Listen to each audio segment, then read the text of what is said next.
Okay, Assalamualaikum. Salam sejahtera.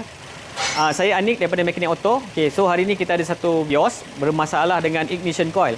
So hari ni kita ada satu alat baru daripada Aurora Supply. So alat ni nama dia GTC 505. Alat ni sangat mudah. Korang boleh check korang punya masalah coil dengan senang je. Korang kalau macam ada setengah-setengah kereta yang intake dia tersorok ke, coil dia tersorok belakang, susah kan kita nak check kan. So kalau korang ada ni, korang boleh guna celah-celah pun korang dah boleh check. Okay. So hari ni aku akan ajar kereta ni, dia ada satu coil yang problem. So kita tak tahu yang mana satu.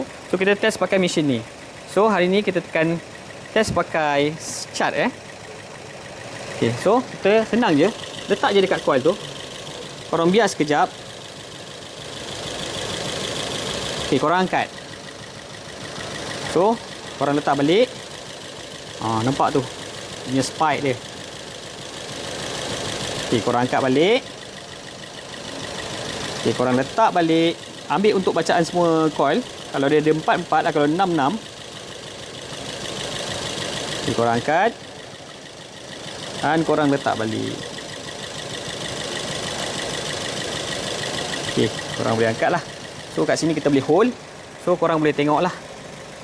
Ni piston nombor 1, coil nombor 1, coil nombor 2, coil nombor 3 dan coil nombor 4. So kat sini korang boleh tahulah kemungkinan coil nombor 2 dia ni bermasalah sebab dia punya charging tinggi, ada misfire. So korang boleh try lah terbalikkan coil ke, ataupun korang boleh swap lah dulu.